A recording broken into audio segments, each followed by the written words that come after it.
Assalamualaikum warahmatullahi wabarakatuh.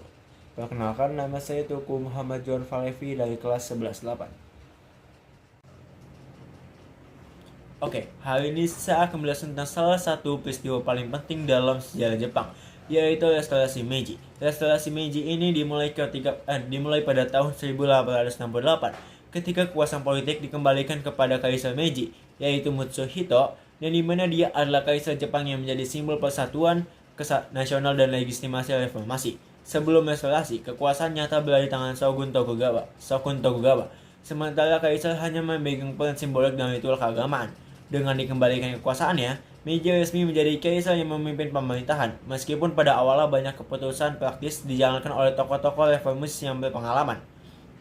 Salah satu langkah penting pertama adalah penghapusan sistem feodal, di mana wilayah kekuasaan daimyo diganti menjadi prefektur dan langsung dikelola oleh pemerintah pusat. Selain itu, pemerintah melakukan sentralisasi kekuasaan, menyatukan administrasi, hukum, dan pajak negara agar negara menjadi lebih kuat, stabil, dan mampu menghadapi tekanan Barat yang saat itu mulai memaksa Jepang membuka diri.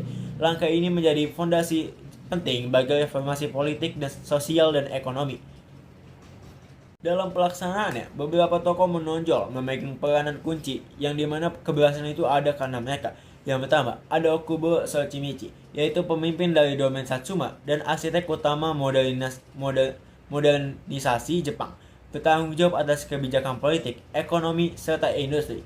Ia bekerja sama dengan Saigo Takamori, yaitu pemimpin militer dari Satsuma yang memimpin pasukan menjatuhkan shogun, dan Kido Takayoshi, tokoh dari Chosu yang memimpin reformasi pendidikan dan pemerintahan. Bersama-sama mereka menghapuskan sistem kelas sosial yang kaku, sehingga semua rakyat dianggap setara di depan hukum dan kelas samurai kehilangan hak istimewa.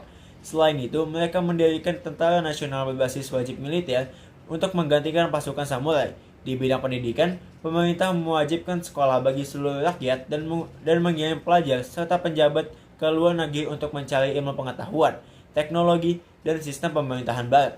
Semua langkah ini dilakukan secara sistematis agar Jepang bisa mengejar ketertinggalan dari negara-negara Barat dan menjadi negara modern.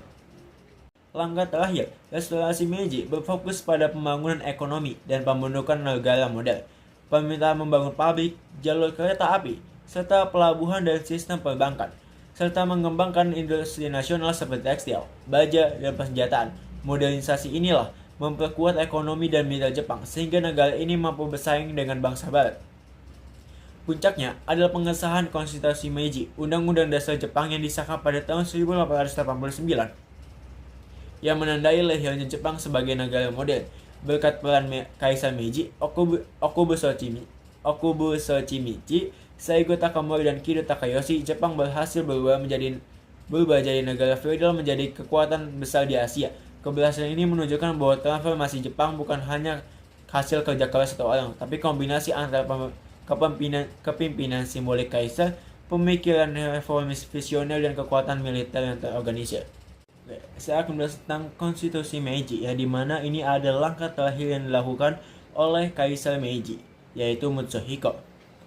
Konstitusi Meiji adalah undang-undang dasar Jepang yang disahkan pada tahun 1889 sebagai bagian dari upaya modernisasi negara setelah restorasi Meiji.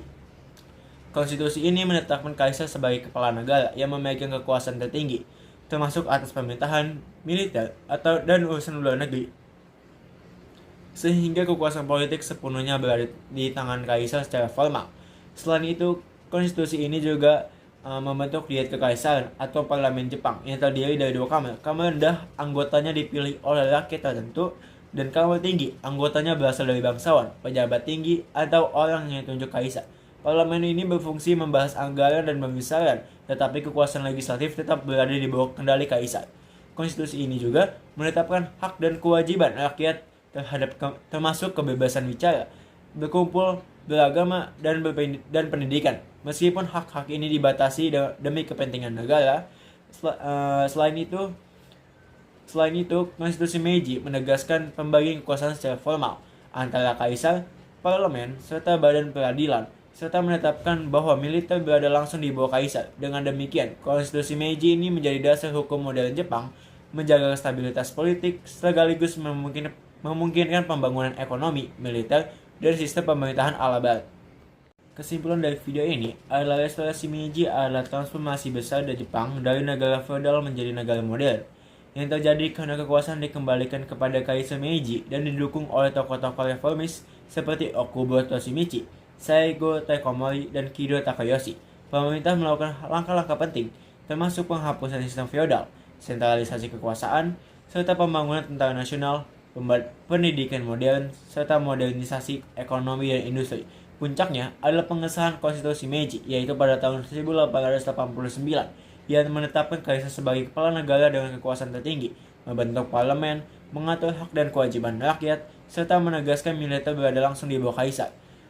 Keseluruhan proses ini menunjukkan bahwa keberhasilan Jepang dalam modernisasi bukan hanya hasil kerja satu orang, tapi kombinasi antara kepemimpinan simbolik kaisar, pemikiran reformasi visioner, dan kekuatan militer yang terorganisir.